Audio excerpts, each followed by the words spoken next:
Hello and welcome to my studio. Today I'm sharing a philosophical debate on strength in numbers. We can easily see how when people pool themselves or their money together, they can become strong and achieve things they could not do individually. In martial arts, the teacher often holds up his fingers, pointing out how weak each finger is individually, and then closes his fist tightly, suggesting how much power there is in strength of numbers. Yes, there can be strength in solidarity, but there's also another saying, you're only as strong as your weakest link, implying if you had a chain and you were going to use it to support something or someone, it is only as strong as the weakest link. The philosophical debate I'm pondering: is it better to put your efforts, time, and resources to strengthening and developing yourself? Or should you pool your resources, time, and efforts into a group which is only as strong as its weakest link? It would be great to be in a group without a weak link, if everyone was as individually strong as one another. When I was in the army, the training was very tough, mentally, physically, and spiritually. The military was weeding out the weak links.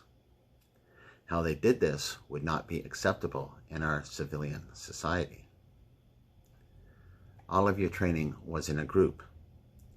If a weak link fell behind in a march or did not have their kit together, the rest of the men had to pay the price through push-ups, running an extra mile uphill, of course, turning around and then doing it again the second time.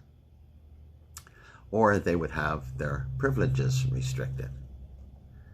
The idea may have been to make the men work together, as in the thoughts, you're only as fast as your slowest man. However, the men are thinking, let's get rid of the guys who are slowing us down. They're thinking, if I'm in a theater of war, will this guy have the spirit and drive to throw me on his back and hump me out of the line of fire? If the answer is no, they give the weak link blanket parties at night and do not help them with their kit for inspection. The weak link gets on charge and has to do pack drill at night, while the rest of the men have time to take care of their kit, preparing for morning inspection. On a good note, if you are one of the men who was on charge for doing something foolish or taking the heat for the team, the other men would take care of your kit, clean your weapon covering your ass. If everyone maintained the same direction and was dedicated and committed as one another, they could achieve anything. However, there's always the individual human factor based on greed, pride, ego, fear, jealousy, etc. People change. Some lose their eye of the tiger. Their values and personal directions can change. Here are the options for a weak link. Bring down the whole team. Bow out gracefully before getting bumped out. Or conspire behind the backs of others to bring down the team before they bump you out. Yes, strength in the many can be great when you're near the top of a pyramid scale. There's strength in the many if the many are comprised of equals, and everyone maintains their dedication and commitment to the same cause or direction. When the house of cards collapses, everyone in the house is affected. The debate falls into, can you trust that one person in your group will not be compromised by an unbalanced emotion such as love, jealousy, greed, or the fight for control and power? What if they became vulnerable to drugs and alcohol? Is it better that everyone is responsible for their own house rather than a collective part of a very large mansion? Collective power can be great if everyone is equal and rewarded equally. But in most cases, it is unscrupulous, manipulating opportunists who are pulling the strings. Thinking about this, I would have no problem being part of a collective power of equals. But I would have to have assurances that one weak link could not bring down the whole group. Equality for me would be no one would be above or below anyone else. The other vulnerability is politics.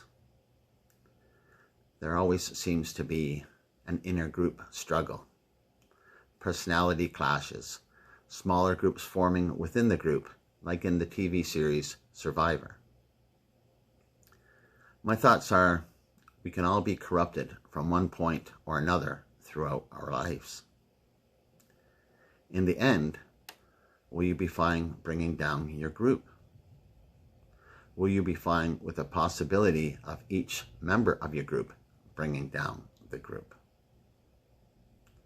Thinking about it more deeply, I don't have a problem paying the price for a mistake I've made. But I don't want to have my friends and family paying the same price as well. With that thought in mind, I can move forward in life being responsible to not make the same mistakes. And I certainly don't want to be held back by others who want to take their turn at making those same mistakes. Just as there is strength in numbers, there is also weaknesses. In conclusion, beware you're not a pawn in someone else's game, someone else's power struggle, someone else's wealth. If you choose to utilize strength in numbers, do not be manipulated into giving up your own independence. Well, that's my words of wisdom for today. Hope it gives you something to think about. Please select like, give me a thumbs up, and if you haven't done so, subscribe and click the little notification bell. Thanks again. Have a great day.